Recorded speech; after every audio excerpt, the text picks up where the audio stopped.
human, and I think humans were not geared to see the things that we see.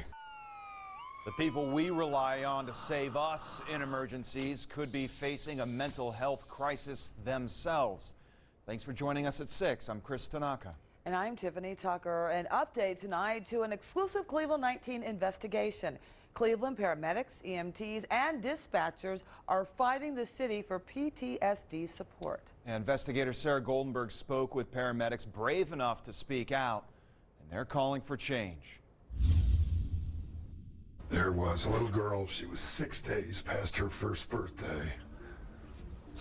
I still have a problem with this. Every paramedic has at least one call that haunts them. And she was playing on a couch, jumping up and down, doing what little girls do.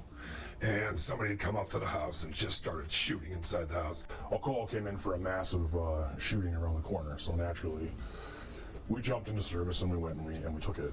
She hung herself. She was pregnant, obviously, so we did what we could for the chance that the baby could be viable. Going in and seeing that, it's definitely very tough to get your mind around. We spoke to 3 Cleveland EMS paramedics who asked we conceal their identities in fear of retribution from the city for speaking out. Combined, they have 50 years of experience. This job, whether you know it or not, depending on how long you are, changes the basic person that you were. This paramedic, we'll call him Sam, has been diagnosed with PTSD. He still thinks about that baby he tried to save but couldn't.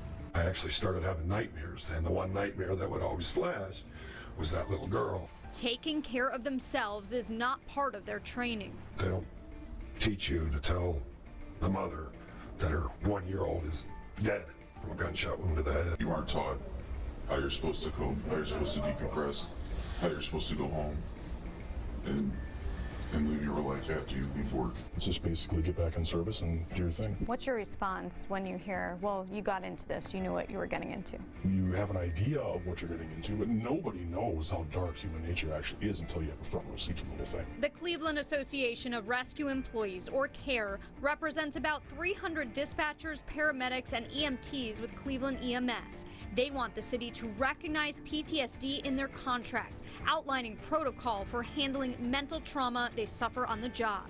Cleveland 19 found police and fire have protocol in place to respond to PTSD, but Cleveland EMS does not. In most big cities, EMS is combined with the fire department. In Cleveland, it's a separate division. We maintenance our trucks, we maintenance the equipment, we maintenance the radios, we maintenance the stretchers that we push these patients around on.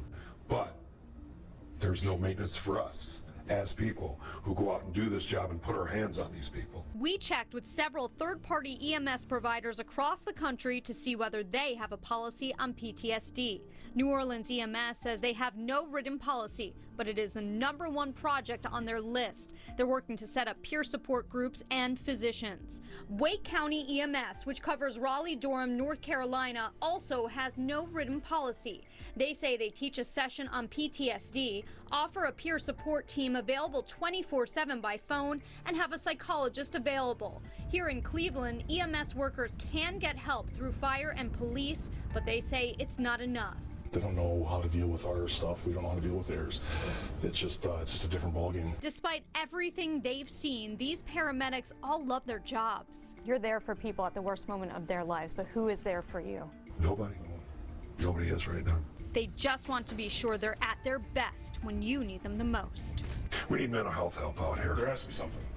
We all think it's time. The CARE Union recently started a peer-to-peer support group. Tonight at 11, we'll hear from a former Cleveland EMS commander who almost ended it all. Why he says help for first responders can't wait.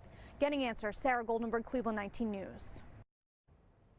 Well, City of Cleveland says, quote, the Department of Public Safety has resources to assist police, fire, and EMS first responders in dealing with the unique nature of their jobs.